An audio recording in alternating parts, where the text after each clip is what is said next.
होली के रसिया की जय। फागुन का महीना आते ही सब में होली की मस्ती छा ही जाती है। इसी मस्ती में राधा रानी अपनी सखियों के संग दही माखन बेचने का बहाना बनाकर महल से निकल पड़ी है यमुना पार जाने के लिए और फागुन का आनंद लेने सखियों के संग। क्यों ना हम भी इस फागुन का आनंद ले राधा रानी के संग। अरे सखी, ये क्या? यहाँ तो दूर दूर तक कोई नौका ही दिखाई नहीं दे रही है।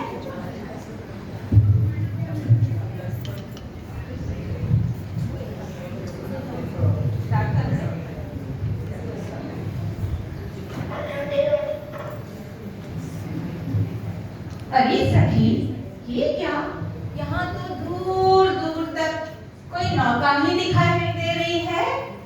हाय दैया, अब हम उस पार कैसे जाएंगे? देखो देखो सखी, अगर कोई नौका दिख जाए।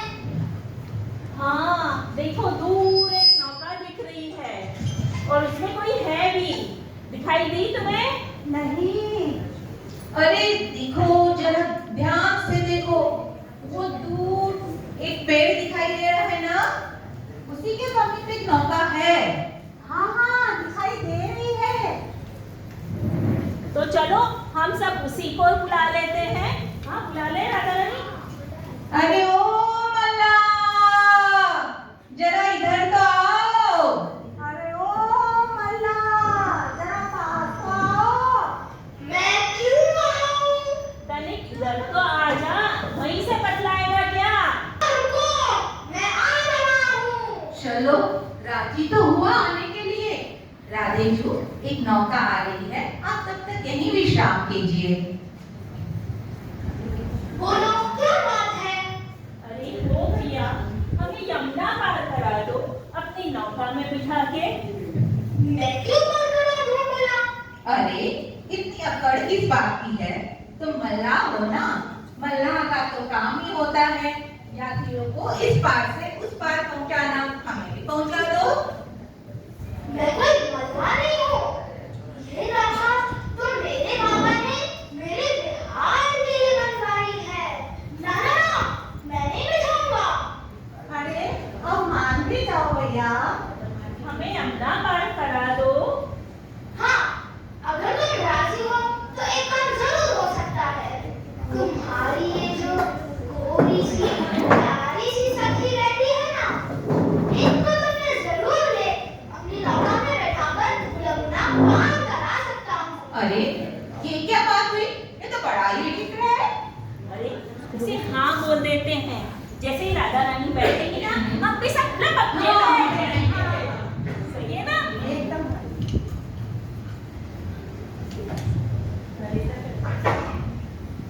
बैठने के पहले यूं तो बताओ, बोल क्या दोगी? बोल।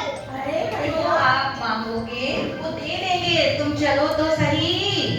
राधा मान रानी, भी जाओ। राधा रानी सखियों के संग नौका में प्रवेश कर रही हैं। रुको रुको, अब कहाँ करो? नौका में बिठाने के पहले मैं इनके चरण धोऊंगा। ये तो बहुत बड़ी गलत जीत है आपकी। ऐसा कैसे हो सकता है? किसी को मेरी उतराई समझ लो। अरे उतराई? पर हमारी राधेजू तुम्हें अपने चरण स्पर्श करने क्यों देगी भला? मंजूर है तो बोलो, वरना मैं तो ये चला। अरे सखी, मुझे नहीं लगता श्यामा तू मानेगी। अब क्या करें?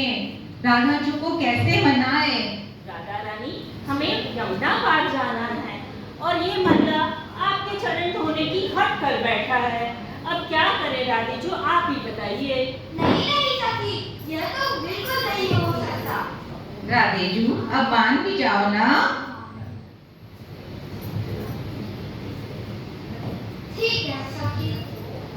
हमारी राधा रानी हाँ बोलती है। गोपियां राधा रानी को चरण धुलवाने के लिए मना लेती हैं। इधर ठाकुर जी, राधा रानी के चरण धोने के लिए आतुर है।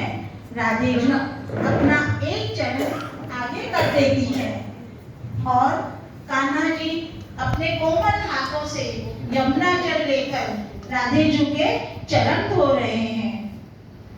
एक पैर पर खड़े रहने से राधा जी का संतुलन बिगड़ रहा है। गोपियां उन्हें सहारा देने आती हैं। दूर हटो। अब कहाँ भयो? तुमने यदि स्पर्श किया तो यह माना जाएगा कि तुम्हारे भी चरण डोले हैं। अरे तुम्हें शर्म नहीं आती? देखो तो राधे जी को कितना कष्ट हो रहा है। तभी कन्हैया तुरंत किशोरी जी के ऊपर वाले चरण को अपने हाथों का सहारा देते हैं और किशोरी जी से कहते हैं, आप अपने दोनों हाथ मेरे सिर पर रखो। आप अपने दोनों हाथ मेरे सिर पर रखे खड़े हो जाएं। राधा रानी के चरण प्यारे प्यारे, सारे जगत से हो निहारे। राधा रानी के चरण प्यारे प्यारे।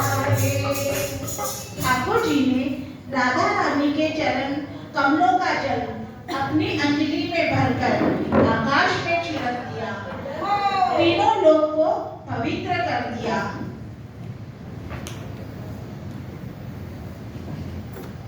अरे रुको। अब क्या हुआ? तुम सब कहाँ चली जा रही हो? अरे इतने नखरे क्यों कर रहा है?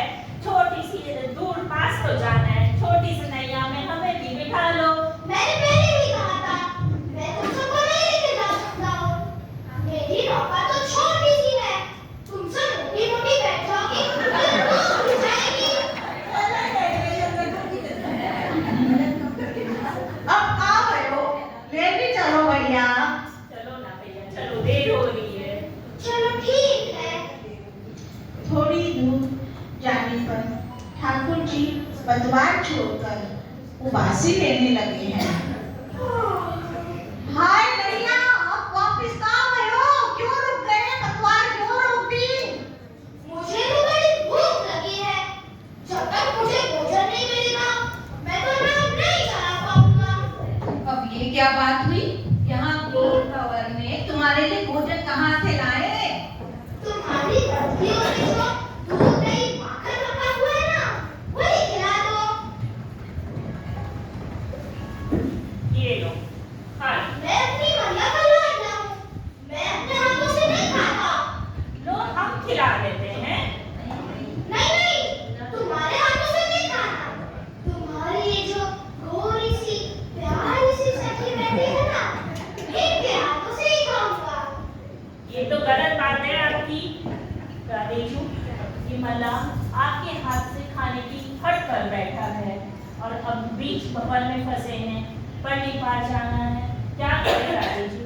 मान जाइए ना राधेशु। हम तो इन्हें जानते भी नहीं है। हम इन्हें नहीं खिलाएंगे। राधे जी मान जाइए ना, मान जाइए ना।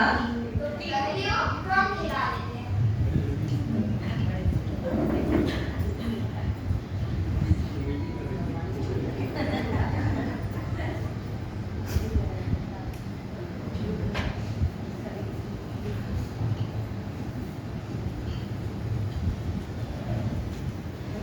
अब तो पेट भर गया है ना, अब जल्दी जल्दी चलाओ नौका। यूं करे जोड़ी प्यारी, यूं करे जोड़ी प्यारी। राधे जी के संग विराजे नौका में बिहारी। करे जोड़ी प्यारी, यूं करे जोड़ी प्यारी। राधे जी के संग विराजे नौका में बिहारी। श्री राधे जी के संग विराजे नौका में बिहारी।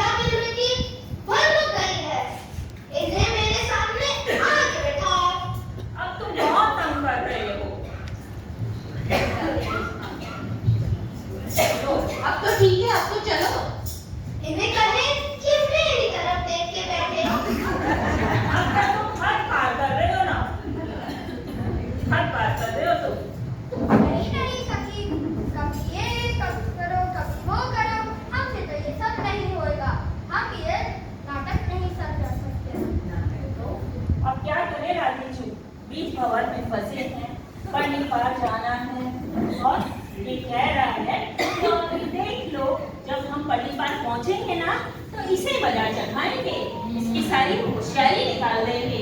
हाँ हाँ सखी, तुम ठीक कर रही हो। देख लो राधे जो, देख लो। चलो अब तो ठीक है, अब चलो। जब प्यारीजू और ठाकुर जी के नैन से नैन मिले तो राधेजू को मन ही मन यह एहसास हुआ, ये नैन तो जाने पहचाने लग रहे हैं। कुछ दूर जाने पर कन्हैया ने फिर नौका रोक दी। हाय दैया, अब क्यों नौका रोक दी? अब कहाँ भयो? सभी शर्तें तो पूरी कर दी ना तुम्हारी। राधे रानी के तुमने चरण भी धो लिए, माखन भी खा लिया, राधे रानी को यहाँ तक यहाँ भी बैठा दिया। अब तो चलो। मुझे इंतजार में कुछ कहना है। कहना है? क्या कहना है? हमें ही बोल दो। नहीं नहीं, मैं तुम्हारे कान में नहीं कह सकता, मैं सिर्फ इनको ही कह सकता हूँ। यह ऐसा मंत्र है जिसे सुनने के बाद नाक में आग चलने लगेगी। अच्छा। सखिया एक बार फिर राधेजू की मनमार कर उन्हें मंत्र सुनने के लिए मना रही है। हमारी राधेजू मान गई। श्याम सुंदर उनके समीप जाकर उनके कान में कह रहे हैं, हे कृष्ण मनोहारिणी, हे वृंदावनेश्वरी, हे कृष्ण मनोहारिणी, हे वृंदावनेश्वरी। इतना सुनते ही किशोरीजू का रोम रोम प्रफुल्लित हो गया। उनके मन वीणा के तार बजने लगे। अपने प्रियतम को सामने देखकर उनके तन मन में मस्ती सी छा गई। बस फिर तो सखी राधेजू खाना को होली के रंग में रंग डाला और प्यारीजू भी श्यामा के रंग में